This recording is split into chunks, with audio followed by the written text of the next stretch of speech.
طلع البدر علينا من ثنيات الوداع وجب الشكر علينا. Bismillahirrahmanirrahim. Assalamualaikum warahmatullahi wabarakatuh.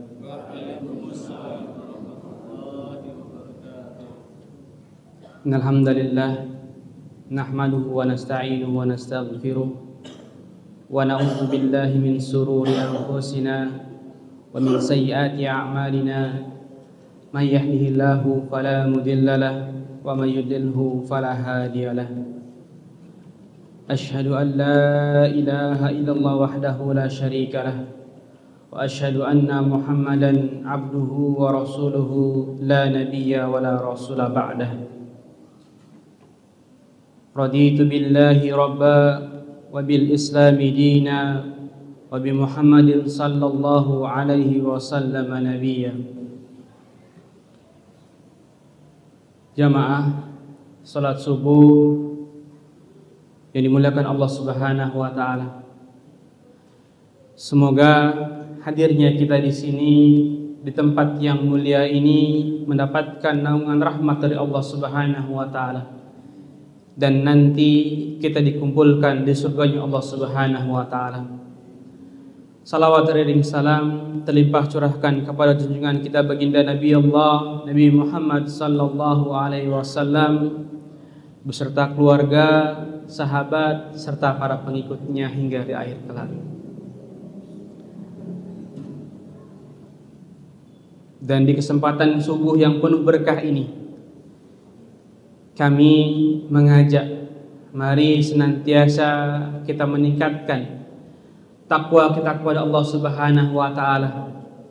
Karena dengan bekal takwalah kita akan dimasukkan ke dalam surganya Allah Subhanahu wa taala.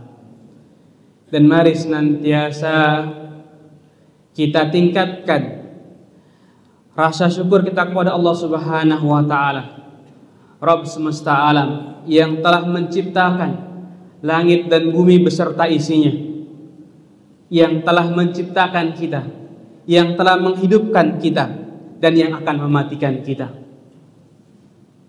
Dan hanya Allah Subhanahu wa ta'ala lah yang telah memberikan rizki kepada kita. Dan itu semua harus senantiasa kita syukuri. Jamaah salat subuh yang dirahmati Allah Subhanahu wa taala, di kajian pada subuh kali ini mungkin berbeda dengan kajian-kajian subuh pada umumnya. Dan insyaallah saya akan menyampaikan bagaimana kondisi dakwah di pedalaman. Sebelumnya perkenalkan, nama saya Kurniawan. Saya alumni dari Sekolah Tinggi Ilmu Dakwah Muhammad Natsir di bawah naungan Dewan Dakwah Islamiyah Indonesia. Alhamdulillah, kalau yang putra, yang laki-laki ini ada di Tambun, dan kalau yang putri itu ada di Cipayung di Jakarta Timur. Ini full beasiswa dari dana infak, zakat dan sedekah yang disalurkan oleh Lasnas Dewan Dakwah. Jadi bapak-bapak yang punya anak yang ingin kuliah full beasiswa bisa mendaftarkan di Sekolah Tinggi Ilmu Dakwah Muhammad Natsir. Dan alhamdulillah sekarang sudah dibuka pendaftarannya. Dengan program studi komunikasi penyiaran Islam dan pemberdayaan masyarakat Islam. Mungkin mohon izin berdiri ya, saya biar bisa ngeliat layar.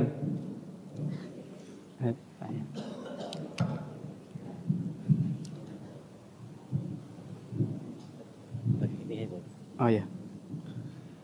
Dan inilah kondisi tempat di mana saya bertugas.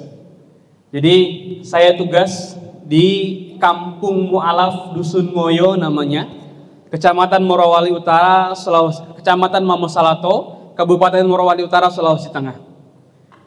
Di mana sampai dengan hari ini yang saya temui, banyak saudara-saudara kita yang mereka belum beragama, tidak mengenal agama, kemudian mereka tidak mengenal peradaban, tidak mengenal dunia luar, yang mereka tahu hanya bagaimana bertahan itu di dalam hutan. Dan inilah kondisi rumah-rumah mereka. Maka sudah selayaknya dan sepatutnya kita untuk bersyukur kepada Allah Subhanahu wa taala. Alhamdulillah kita terlahir, hidup dan tinggal di Jakarta, di pusat ibu kota ini dengan berbagai kenikmatan yang telah Allah berikan kepada kita, nikmat belajar, menuntut ilmu, ibadah, dan berbagai kajian-kajian lainnya bisa kita nikmati.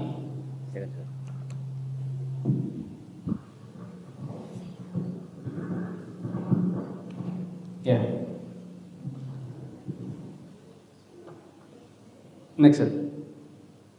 Ya, bahwa tadi kami dari Dewan Dakwah Islam Indonesia selama 4 tahun, setelah 4 tahun menempuh pendidikan, kemudian kami dikirimkan ke pedalaman. Jadi program di asrama itu sebelum kami dikirimkan ke pedalaman, yang pertama adalah pembinaan di asrama selama 2 tahun. Kemudian setelah 2 tahun di asrama, maka kami wajib untuk tinggal di masjid, namanya komunitas pencinta masjid. Jadi semester 5 sampai dengan semester 8 itu wajib tinggal di masjid.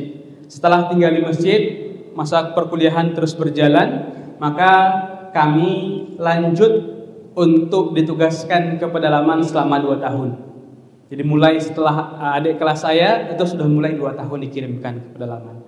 Dan Dewan Dakwah Islam Indonesia didirikan oleh Allahyarham Bapak Dr. Muhammad Natsir, seorang Perdana Menteri Republik Indonesia yang pertama. Dan beliaulah yang mencetuskan Negara Kesatuan Republik Indonesia dengan istilah NKRI yang kita kenal dengan saat ini. Dulu Indonesia pernah terpecah menjadi negara-negara bagian atau yang kita kenal dengan RIS, Republik Indonesia Serikat. Kemudian Bapak Dr. Muhammad Natsir dengan ide dan gagasannya, beliau keliling ke negara-negara bagian, mengajak kembali untuk bergabung menjadi Negara Kesatuan Republik Indonesia. Kemudian setelah selesai menjadi Perdana Menteri, beliau mendirikan Dewan Dakwah Islam Indonesia dengan tujuan bisa mengirimkan dai, para ustadz, para guru ngaji ke pedalaman Nusantara. Sejak 1967 sampai dengan saat ini, alhamdulillah sudah ada ribuan dai yang tersebar dari Sabang sampai Merauke. Dan alhamdulillah saat ini Dewan Dakwah Islam Indonesia dipimpin oleh Dr. Adian Husaini. Next. Ya, kami di Dewan Dakwah mempunyai 3 program utama, yakni kaderisasi dai di Sekolah Tinggi Ilmu Dakwah Muhammad Natsir, kemudian dikirimkan ke pedalaman selama 2 tahun, 1 sampai 2 tahun, kemudian membina masyarakat di pedalaman. Di pedalaman ini alhamdulillah SK-nya 1 sampai 2 tahun, tapi banyak yang menetap di pedalaman, Pak. Menikah dan punya anak tinggal di pedalaman bersama masyarakat di pedalaman. Next. Alhamdulillah saat ini sudah tersebar dari Sabang sampai Merauke. Next. Putar videonya.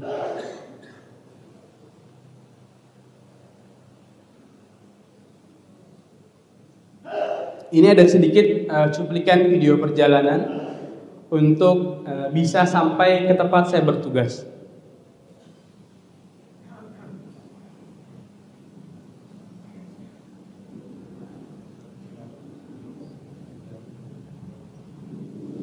Ya, ini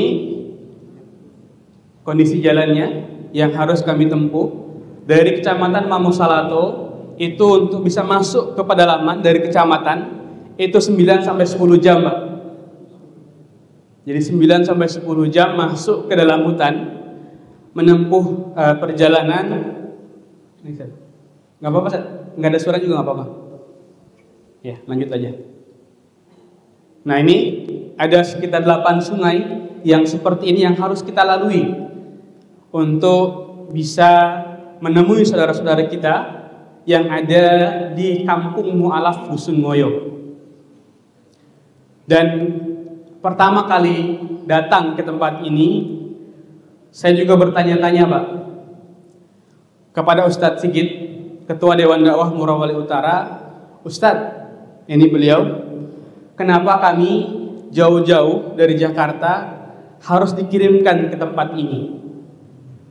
Maka beliau katakan, kalau antum tidak ditugaskan ke sini, tidak ada dai yang ditempatkan di tempat ini, tidak ada dai yang mau bertugas di sini, maka bisa dipastikan tidak ada orang yang sholat, tidak ada yang mengajar anak-anak di sekolah, kemudian tidak ada yang membina masyarakat, dan mereka akan kembali memeluk agamanya yang semula, yakni halaik, tidak memiliki agama kepercayaan leluhur nenek moyang mereka. Dan alhamdulillah saya sampai di tempat ini Pak dengan bercucuran keringat dan bercucuran air mata. Karena 9 sampai 10 jam itu motor sudah ditinggal di hutan, dilanjutkan dengan jalan kaki Pak, baru sampai ke tempat yang nantinya berkampung. Next step.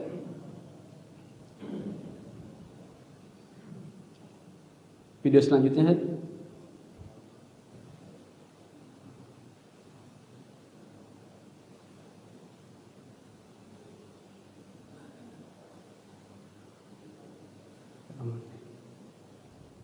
Ya, jadi di sana itu untuk bisa mengantarkan logistik, nah kita harus bawa dari bawah Pak. Bisa dibuka?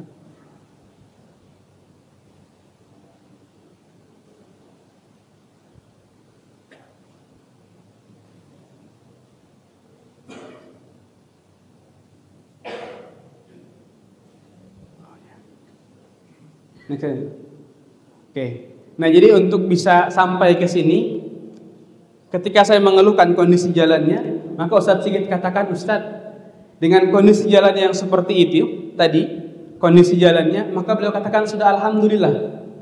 Kenapa alhamdulillah? Karena sejak pertama kali beliau masuk dakwah ke tempat ini belum ada jalannya, masih hutan belantaran. Kemudian beliau 2 hari 2 malam baru bisa jalan ke tempat ini, baru sampai. Sampainya di kampung yang nanti mereka bertugas, nah ini sampainya nanti yang akan jadi kampung, itu belum ada masyarakatnya. Jadi dakwah dirintis di tempat ini sejak tahun 2002 Pak. 2002 beliau masuk ke tempat ini, belum ada kampung, belum ada jalan. Kemudian sampai di sana mereka masih terpecah-pecah di dalam hutan, masih hidup nomaden.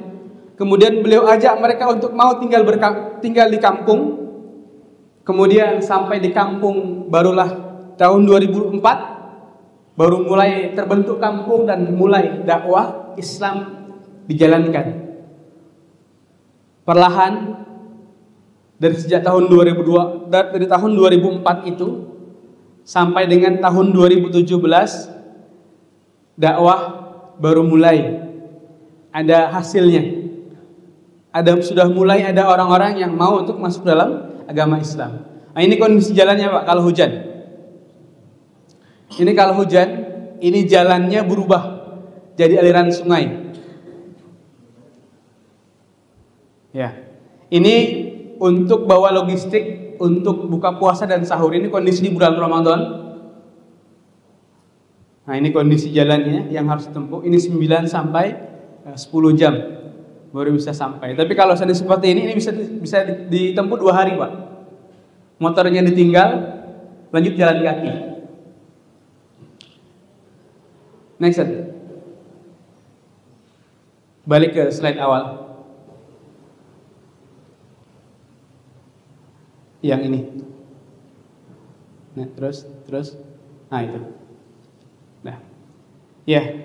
Dan sampai di kampung, inilah kondisi kampung-kampung mereka. Inilah rumah-rumah mereka dengan kondisi yang sangat-sangat sederhana, bahkan bisa kita katakan tidak layak. Tadi rumahnya hanya panggung-panggung seperti ini, bahkan banyak di antara mereka yang yang tidak punya dinding. Dan di rumah ini dihuni 2 sampai 3 kepala keluarga dalam satu rumah. Jadi mereka masih bercampur, Pak. Antara satu keluarga itu masih dalam satu rumah beberapa keluarga. Karena memang kondisi mereka sebelumnya seperti itu. Tapi alhamdulillah sekarang kita punya program rumah layak huni untuk para mu'alaf. Kita bekerja sama alhamdulillah kemarin dari LAS PLN ikut membantu menyediakan rumah-rumah untuk masyarakat yang ada di pedalaman. Dan inilah kondisi anak-anak di sana. Dan alhamdulillah kami datang ke sana saya datang ke sana itu sudah ada sekolah sampai dengan kelas 4 SD, Pak. Kelas 4 SD. Kelas 4 SD ini mereka usianya banyak di antara mereka yang kelas 4 SD usianya 16 tahun, Pak. Ya. Kelas 4 SD usianya 16 tahun. Bukan karena mereka tidak mau sekolah, bukan juga karena mereka malas, bukan. Tapi memang karena mereka baru tahu, oh seperti ini sekolah. Dan baru ada sekolah di sana. Kemudian selain mengajar di sekolah, kami juga mengajarkan anak-anak mengaji. Dan pertama kali mengajarkan anak-anak mengaji, itu bukan ngajar ngaji ke anak-anak yang sudah masuk Islam, Pak. Tapi ngajar ngaji ke anak-anak yang belum beragama. Alhamdulillah 3 bulan pertama mereka bisa baca Iqra sampai jilid 3. Kemudian kami ajarkan doa-doa sholat beserta gerakannya. Dan indahnya ajaran Islam. Alhamdulillah di tahun 2017 mereka masuk ke dalam agama Islam bersama orang tua dan masyarakat yang ada di kampungnya. Next, videonya Zat. Videonya balik. Yang sebelahnya Zat.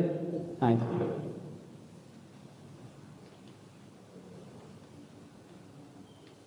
Ini mohon maaf masih belum pakai kerudung. Ini Ustaz Sigit, ini Ustaz Ismail. Ini orang-orang tua mereka yang masuk Islam di tahun 2017. Dari awalnya mereka tidak memiliki agama, halaik orang sana bilang. Kemudian ini anak-anak yang tadi masuk Islam terlebih dahulu sebelum belajar. Ini anak-anak yang kami bina. Ini pensyahadatan di tahun 2017.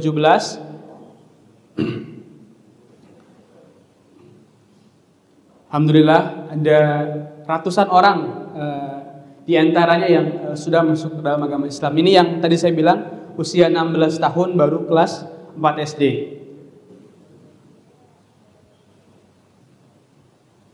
Jadi kami bertahap pengislamannya. Ada beberapa orang kemudian kami islamkan dan terus berlanjut. Dan ini anak-anak yang kami bina. Next slide. Balik ke slide.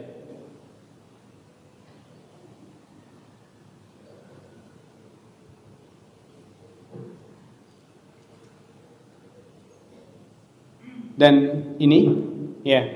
inilah kondisi anak-anak yang tadi masuk Islam. Semangat mereka untuk mempelajari agama semakin tinggi, semangat mereka untuk mempelajari Islam semakin tinggi. Yang senantiasa mereka bawa kemana-mana adalah Al-Quran, yang senantiasa mereka pegang, mereka baca, mereka hafalkan adalah Al-Quran. Ini semangat anak-anak di pedalaman yang mereka baru masuk Islam. Ini namanya Ismail. Setelah masuk Islam, sebelum masuk Islam namanya Amis. Masuk Islam kami beri nama Ismail. Alhamdulillah ketika saya di sana saya tinggal hafalannya sudah 2 juz, Pak. Kemudian yang ini C, setelah masuk Islam kami beri nama Khalid. Alhamdulillah hafalannya sudah sekitar 5 juz. Dan ini santri yang saya bawa ke Sukabumi untuk mondok di pondok tahfiz. Kemudian yaitu adanya Sevin, hafalannya sudah sekitar 2 juz. Inilah semangat anak-anak di pedalaman. Walaupun dengan berbagai keterbatasan, tidak ada sinyal, tidak ada listrik, tidak ada jaringan internet, tapi mereka punya semangat yang luar biasa untuk memberikan perubahan, untuk menyampaikan dakwah di kampungnya dan yang ada di masyarakat. Coba ke video Ustaz.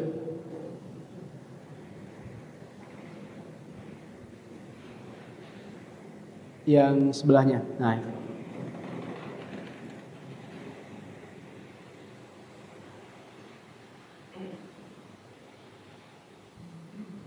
ini yang namanya Lai, kelas 4 SD, masuk Islam di tahun 2017.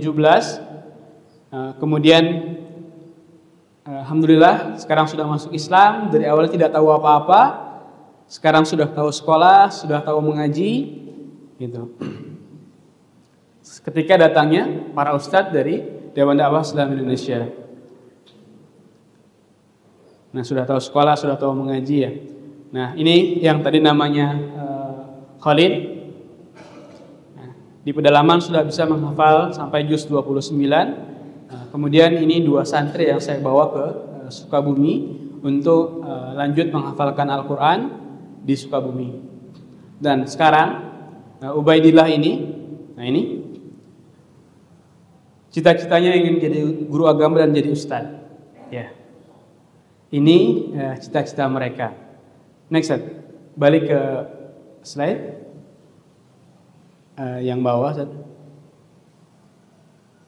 video terus yang bawah, terus. Nah ini, ya, cita-cita mereka ingin jadi guru agama dan jadi ustadz. Kalau ditanya kenapa Ustadz, cita-citanya ingin jadi guru agama dan jadi ustadz, alasannya cuma satu, Pak. Alasannya cuma satu, mereka ingin mengajak orang tuanya, ibu dan bapaknya, saudara-saudaranya, masyarakat di kampungnya dan masyarakat di sukunya untuk masuk dalam agama Islam. Karena Ubaidillah ini atau Lai sekarang sedang pengabdian di salah satu pondok pesantren di Jawa Timur, sedang karena sudah ikut i'dad kelas persiapan bahasa Arab, kemudian beliau mengabdi selama 1 tahun di pondok pesantren Wonosalam di Jawa Timur. Nah, sekarang beliau masih ada di sana. Nah, ini orang tuanya, ibu dan bapak beserta kakak perempuannya, walaupun pakai kerudung, bapaknya jenggotnya panjang, ini belum beragama. Jadi ibu, bapak beserta kakak perempuannya sampai dengan detik ini belum beragama. Bapaknya adalah salah satu tokoh adat di pedalaman Tanah Wana. Tapi dari orang tua yang belum beragama ini, mereka punya anak-anak yang luar biasa. Yang itu, yang tadi saya Lai, hafalannya sudah sekitar 10 juz. Saat ini sedang pengabdian bahasa Arab di pesantren. Kemudian yang itu Noval, hafalannya sudah 2 juz. Yang ini Khairun Nisa, setelah masuk Islam namanya. Sebelum masuk Islam kami beri nama Pegang. Maaf. Sebelum masuk Islam namanya Pegang. Setelah masuk Islam kami beri nama Khairun Nisa. Beliau ini adalah santriwati terbaik kami di pedalaman. Jadi anak-anaknya punya hafalannya luar biasa, ketaatannya luar biasa, sholat berjamaahnya luar biasa. Tentu jadi tanda tanya, kenapa dari orang tua yang belum beragama tapi punya anak-anak yang luar biasa? Ternyata saya coba cari tahu, ada pesan sederhana yang luar biasa, Pak, dari orang tua yang belum beragama ini kepada anak-anaknya. Apa pesannya? Pesan dari orang tua yang belum beragama kepada anak-anaknya adalah ketika mereka masuk Islam, kalau kalian sudah masuk dalam agama Islam, tidak boleh main-main. Harus menjalankan seluruh perintah yang diperintahkan oleh agama. Ini pesannya, Pak. Ketika sudah masuk dalam agama Islam, maka tidak boleh main-main. Harus menjalankan seluruh perintah yang diperintahkan oleh agama. Maka ini tidak hanya mereka ucapkan secara lisan, tapi dibuktikan, Pak. Dengan apa? Ketika anak-anak mereka belum bangun, azan subuh sudah berkumandang, maka orang tua yang belum beragama ini bangunkan anak-anaknya untuk sholat subuh berjamaah. Ketika anak-anaknya puasa Senin Kamis, Kami biasakan anak-anak di sana. Maka orang tua yang belum beragama ini yang siapkan makan sahurnya. Ketika azan zuhur, azan asar berkumandang, mereka sedang membantu orang tuanya di kebun. Maka orang tua yang belum beragama ini suruh anaknya untuk pulang sholat berjamaah, untuk belajar mengaji bersama kami di masjid. Tidak hanya sampai di situ, Pak. Dari orang tua yang belum beragama ini pula, mereka berpesan kepada anak-anaknya. Jadi kalau ustadz tidak punya beras, karena di sana kalau mau beli beras itu harus turun ke kecamatan, Pak. 9 sampai 10 jam. Kalau ustadz tidak punya beras, ambilkan berasnya. Ambilkan berasnya tidak langsung dalam bentuk beras, Pak. Harus ambil di kebun, di hutan, bawa pulang ke rumah masih dalam bentuk tangkaian padi. Kemudian ditumbuk, di sana tidak ada penggilingan, ditumbuk diserahkan ke ustadz. Kalau ustadz tidak punya kayu bakar, carikan kayu bakarnya. Kalau ustadz belum masak nasi, masakkan nasinya. Ini luar biasa, Pak. Dari orang tua yang belum beragama tapi punya dukungan terhadap dakwah yang begitu luar biasa. Semoga kita di sini, di kota ini, tidak kalah semangatnya dengan masyarakat dan orang-orang tua yang ada di pedalaman. Kemudian ketika kami ingin mendirikan sekolah, mendirikan masjid, maka orang tua ini pula lah yang menyiapkan tanahnya. Ustadz, di sini tanahnya, silahkan dirikan sekolah dan masjid. Alhamdulillah, sekarang dakwah di sana sudah terus berkembang dan terus berlanjut. Ini 2 santri kami, ini namanya Hinda dan Debbie. Sama, orang tuanya belum beragama, ibu dan bapaknya belum beragama, tapi alhamdulillah saudara-saudara sudah masuk Islam semua. Bapaknya ini yang di pojok, itu adalah dukun, Pak, di Tanah Wana. Jadi orang di sana kalau sakit tidak pergi ke dokter, karena tidak ada dokter di sana. Kalau mau ke dokter harus turun tadi dengan perjalanan 9 sampai 10 jam ke kecamatan. Maka yang ada adalah dukun. Dukun ini ketika ada yang sakit, dia pukul gong sambil baca mantra, panggil roh-roh leluhur mereka untuk bisa menyembuhkan orang yang sakit. Tapi tidak sembuh juga, Pak. Ini yang mereka lakukan terus bermalam-malam, dan dukunnya sambil minum minuman keras, sambil mabok. Itu untuk menyembuhkan orang yang sakit. Maka untuk memutus perdukunan, yang kami lakukan di pedalaman adalah bagaimana anak-anak ini terselamatkan. Maka kami tarik anak-anaknya untuk tinggal di kampung, karena orang tuanya masih tinggal di hutan. Kami tarik anak-anak tinggal di kampung bersama kami di rumah 24 jam. Kemudian untuk memutus perdukunan, kami pelajari obat-obatan. Kami beli di apotik, paracetamol, antacid dan yang lainnya, kami sediakan di rumah. Jadi ketika ada masyarakat yang kurang sehat atau kurang enak badan, kami berikan obat dan kami sampaikan bahwa obat ini sebagai wasilah. Adapun yang memberikan kesembuhan hanyalah Allah Subhanahu wa taala yang memberikan kesembuhan. Next, ke yang sebelumnya, ke yang sekolah, yang di sekolah, di atasnya lagi, bukan, masih gambar, di atasnya lagi, ke atas, nah ini, di sekolah, ya tadi. Kemudian di sekolah, Ustaz, bagaimana di sekolah? Seperti inilah kondisi kami di sekolah, ya, kondisi anak-anak di sekolah. Ini siswanya dari sejak awal itu ada sekitar 50, Pak. 50 anak tadi yang usianya 14 sampai 16 tahun, itu banyak yang berguguran. Kemana saat bergugurannya? Bergugurannya mereka nikah, Pak. Jadi di sana usia 14 tahun itu sudah nikah. Jadi kalau kita tidak bina dengan baik ketika sudah ini, maksudnya kita dengan berbagai kondisi di pedalaman, maka mereka biasanya 14 tahun sudah menikah, baik yang laki-laki maupun yang perempuan. Nah, maka tinggal sisa sekitar ada 25 anak dari 50 anak, sisanya setengahnya berhenti menikah. Nah, inilah anak-anak yang kami bina dengan berbagai penuh keterbatasan. kami membina, dan banyak di antara mereka ini yang kecil-kecil, terutama yang belum bisa berbahasa Indonesia. Ya. Maka tadi banyak sekolahnya tidak pakai sendal, tidak pakai sendal, bahkan tidak pakai sepatu, bahkan tidak pakai sendal, tanpa alas kaki. Kami katakan bahwa yang penting kalian punya semangat untuk bisa belajar, silahkan datang ke sekolah. Kalau tidak punya buku, minta ke ustadz untuk bisa menulis. Ini kondisi di pedalaman, Pak. Jadi alhamdulillah, bersyukur ya Pak. Mari kita tingkatkan rasa syukur kita kepada Allah Subhanahu wa taala atas nikmat yang Allah berikan kepada kita. Anak-anak kita belajar dengan nyaman, sekolah dengan tenang, dengan nyaman, dengan kondisi perut yang kenyang, Pak. Di pedalaman, anak-anak seringkali ketika di jam istirahat mereka teriak, Pak, Bu. Apa yang mereka teriakkan?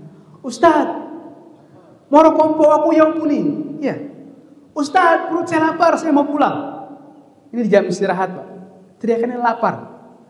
Karena mereka pergi ke sekolah tanpa diberikan uang saku oleh orang tuanya. Nggak dikasih ongkos, Pak. Nggak dikasih bekal.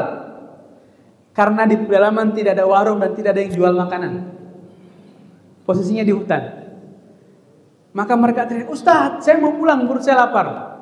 Dan biasanya itu mereka berangkat ke sekolah belum sarapan. Dan akhirnya kami berpikir bagaimana mereka belajar tidak lagi teriak lapar. Maka ketika turun, kami bawa kacang hijau, Pak, Bu.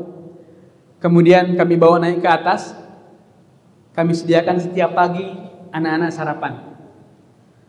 Kemudian siangnya kami tugaskan mereka untuk bawa kastrol atau katel dan bawa beras. Jadi di jam istirahat kita bisa masak nasi sama-sama di sekolah. Lauknya apa? Lauknya kalau ada menu ini, Pak, ini adalah menu yang istimewa di pedalaman. Lauknya adalah ikan asin. Jadi ketika saya bawa ikan asin dari bawah itu, dari kecamatan, saya bawa ke atas. Ustadz, saya berikan kepada anak. Ustadz, si magaya Ustadz, magaya Ustadz. Ustadz, ini enak Ustadz, ini enak Ustadz. Jadi ikan asin bagi mereka itu menu yang istimewa, Pak. Enak. Ikan asinnya nggak digoreng, Pak. Ya, dibakar di pinggir sungai ya. Campur dengan makan nasi hangat. Ini sudah menu yang istimewa, luar biasa, Pak, pokoknya. Tapi ya seringkali kalau tidak ada lauknya, ketika kami berkunjung ke rumah-rumah mereka, maka menu yang istimewa, maka yang seringkali kami temui adalah mereka hanya makan dengan nasi putih. Kalaupun ada garamnya, itu sudah luar biasa, Pak. Jadi garam dan ikan asin itu bisa menjadi bekal dakwah yang luar biasa. Jadi ketika kita berkunjung ke rumah-rumah tidak perlu bawa yang mewah-mewah. Cukup dengan bawa ikan asin dan garam. Itu sudah menjadi istimewa bagi mereka. Karena itu adalah makanan langka bagi orang-orang di pedalaman yang tinggal di atas pegunungan.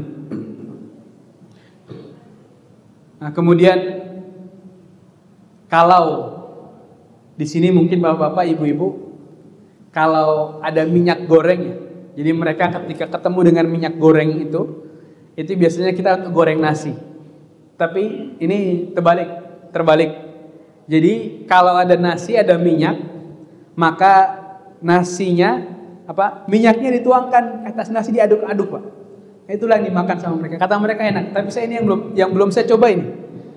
Gitu. Nasi dituangi minyak gitu. Next. Ya, inilah next. Sudah, next.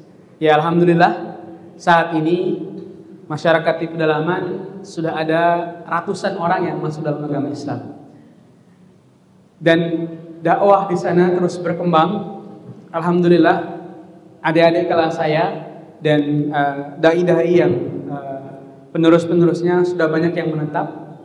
Dari awalnya kami punya satu kampung, sekarang sudah ada 4 perkampungan mu'alafah di pedalaman.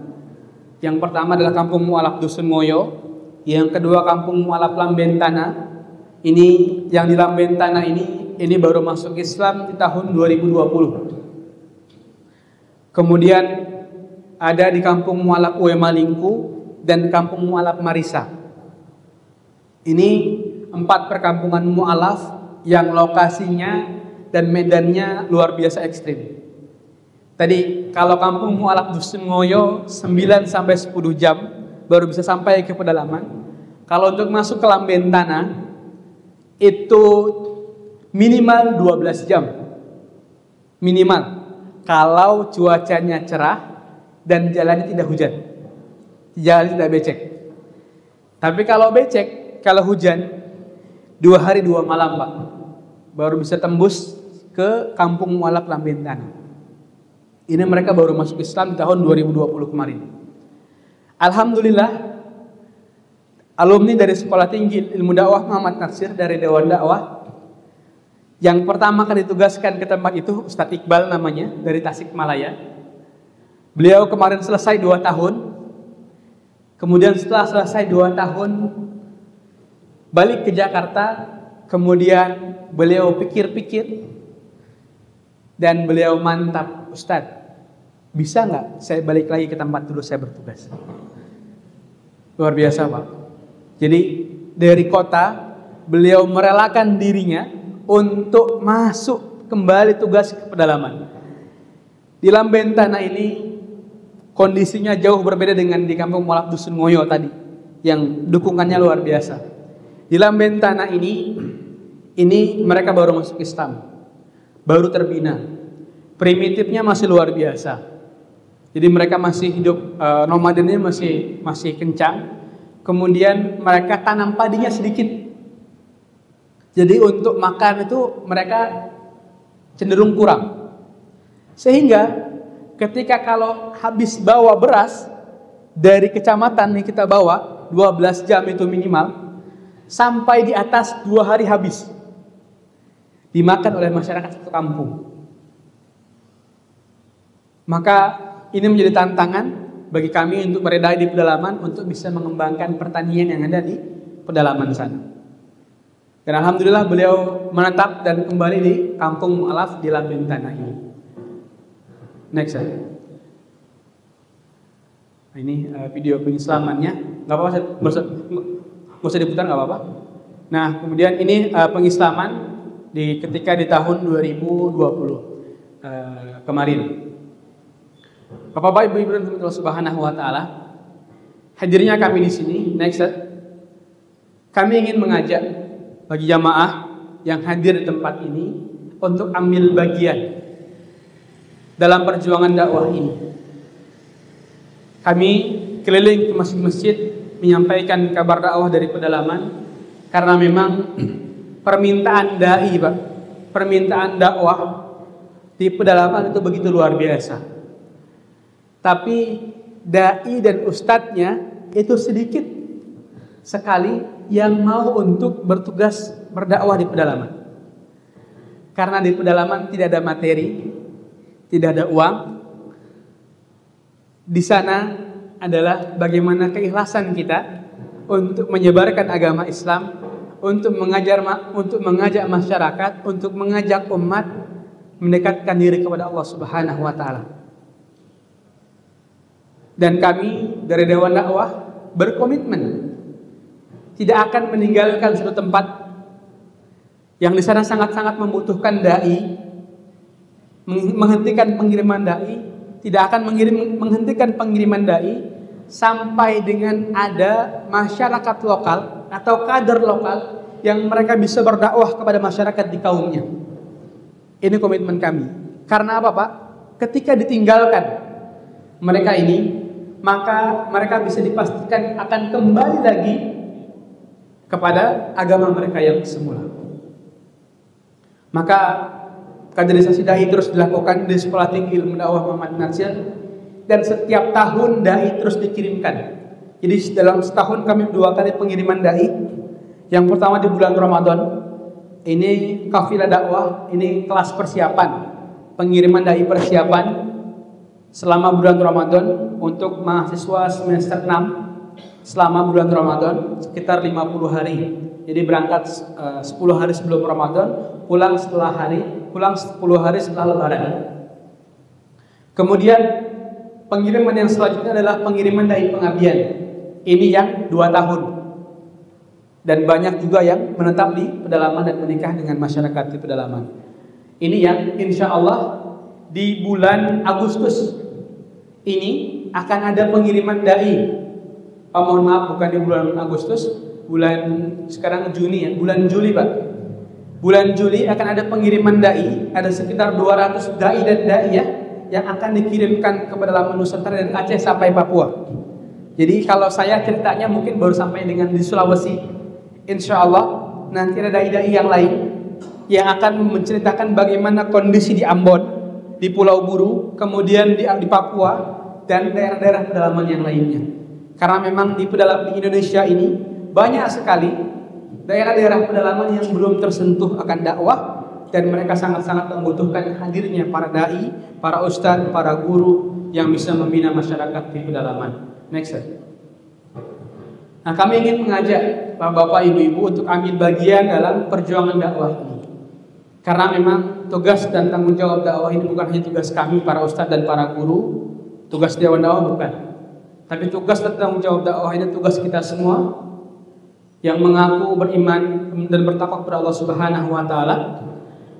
Dan ada satu hadis dari Nabi sallallahu alaihi wasallam yang memberikan kabar gembira kepada kita semua sebagaimana kita bisa mendapatkan pahala yang sama seperti yang didapatkan oleh para dai di pedalaman, walaupun kita tidak ikut berjuang ke pedalaman, kemudian juang, kemudian jihad di pedalaman. Kata Nabi, man jahaza ghaziyan fi sabilillah wa man khalafa ghaziyan fi sabilillah wa man khalafa ghaziyan fi sabilillah man jahaza ghaziyan fi sabilillah faqad ghaza wa man khalafa ghaziyan fi sabilillah bi khairin faqad ghaza. Barang siapa yang menyiapkan perbekalan untuk orang-orang yang berjuang di Allah Subhanahu wa taala, walaupun tidak ikut ke pedalaman, kemudian juang ke pedalaman, tapi bisa mendapatkan pahala yang sama seperti yang didapatkan oleh para dai di pedalaman.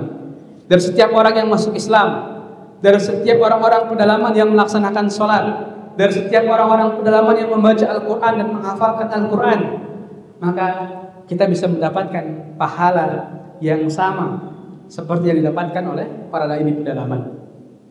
Next. Dengan apa? Yang pertama dengan zakat. Jadi bapak-bapak, ibu-ibu yang Allah titipkan harta yang sudah mencukupi nisab dan haulnya dengan zakat mal dan zakat perusahaannya, atau yang punya perusahaan dengan zakat perusahaannya, ini bisa dititipkan oleh Lasnas Dewan Dakwah. Insya Allah kami dari lembaga resmi punya surat pengurangan pajak. Jadi ketika zakat itu dikeluarkan terlebih dahulu, kemudian ke lembaga resmi, nanti lembaga resmi akan mengeluarkan bukti stor zakat. Yang bukti stor zakat ini nanti bisa dilampirkan untuk mengurangi pajak yang kita bayarkan kepada pemerintah. Jadi pajaknya dipotong dengan zakat yang sudah dikeluarkan, gitu.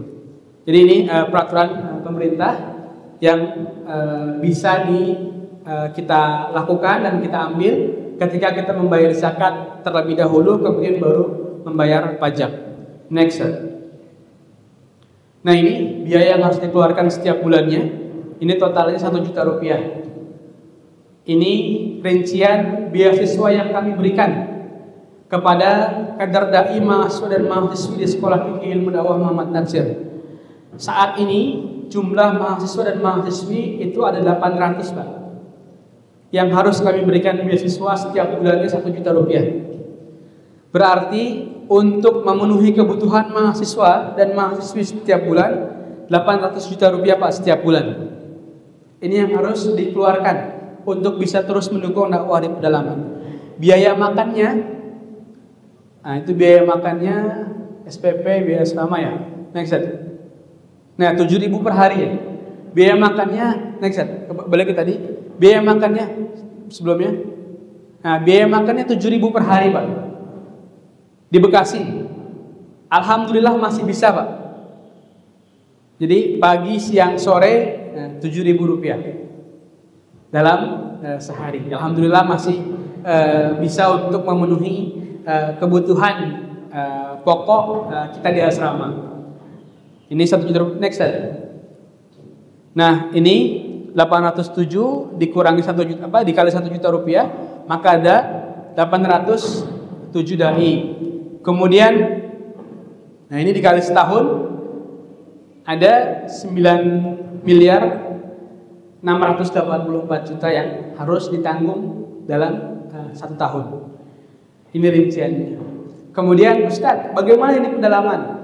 Yang di pedalaman itu Pak, dalam sebulan itu diberikan mukafaah 1 juta rupiah sebulan yang tugas pedalaman. Kalau yang sudah menikah bawa istri dan anaknya itu 1.600.000 mukafaah yang diberikan oleh Lasnas Dewan Dakwah 1.600.000. Ustadz, digunakan untuk apa? Itu kemarin di pedalaman dengan uang 1 juta rupiah.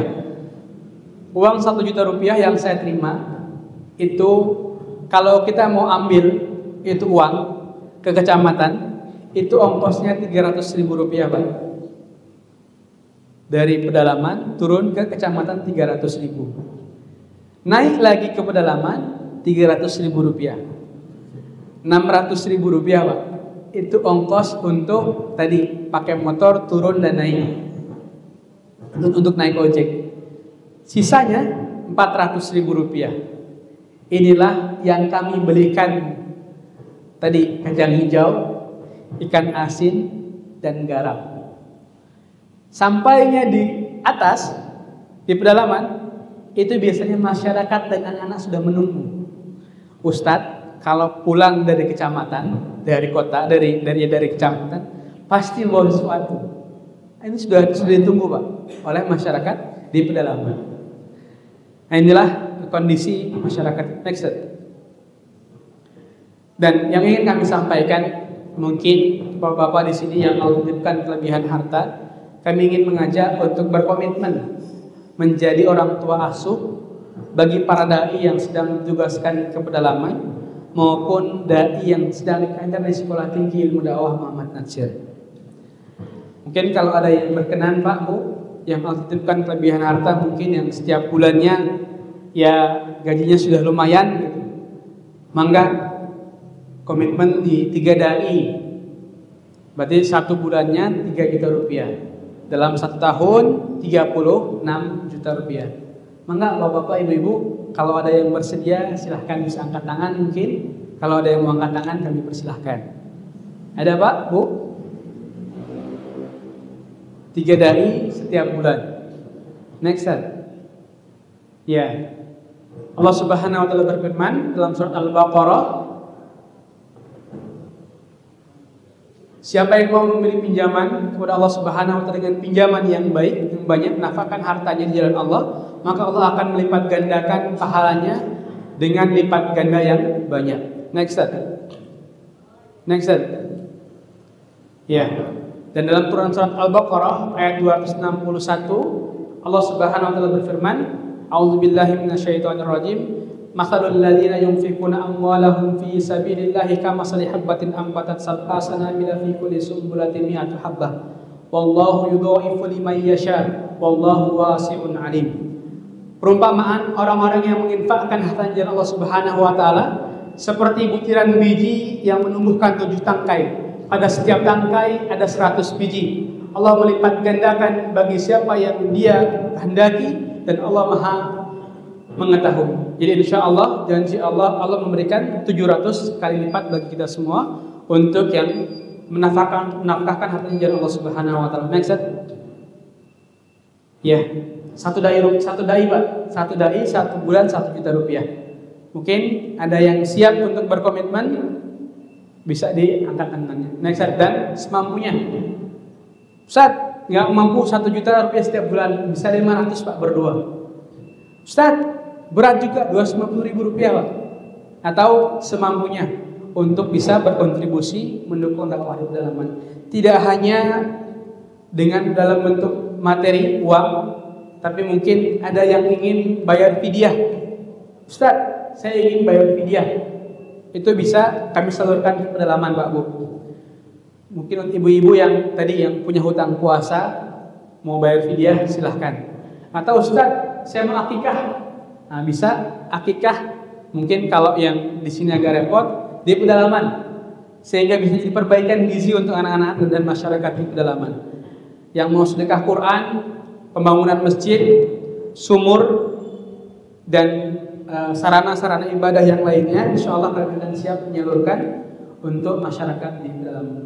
Untuk perbaikan gizi dan yang lainnya, insya Allah kami akan siap menyalurkan infak, sedekah dan zakat dari jamaah hadirin yang ada pada kesempatan hari ini. Mungkin itu yang saya bisa sampaikan. Nanti yang mau infak tunai, insya Allah kami tunggu di sini, dan kami juga sudah ada tim yang menunggu di depan pintu. Mungkin bapak-bapak ibu-ibu belum siap untuk bawa uang, bisa pulang dulu dan kemudian kami siap menunggu. Sebelum ditutup, mungkin ada yang ingin ditanyakan bapak ibu berkaitan dengan kondisi dakwah di pedalaman, beasiswa, dan yang lainnya lah yang berkaitan. Silahkan kalau ada yang ingin ditanyakan. Iya Pak.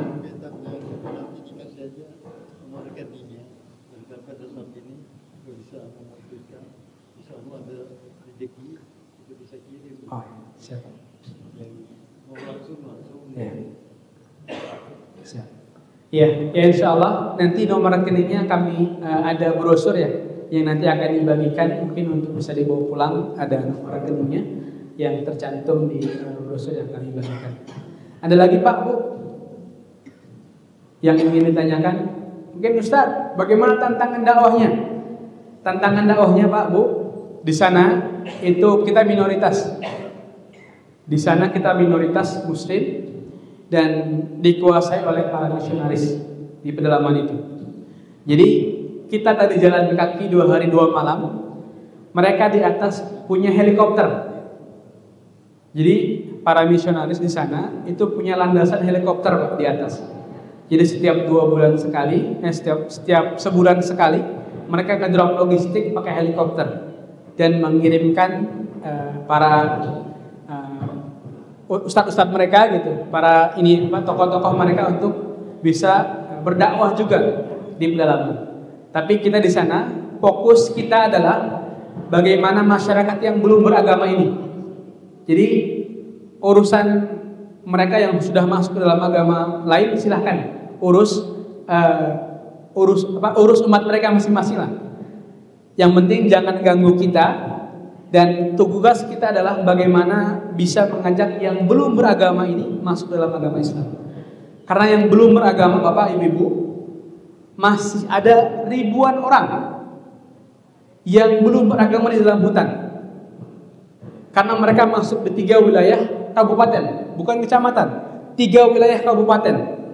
Kabupaten Tojo Una-Una, Kabupaten Morowali Utara, dan Kabupaten Banggai. Di 3 wilayah kabupaten ini mereka masuk di dalam 3 wilayah hutan ini.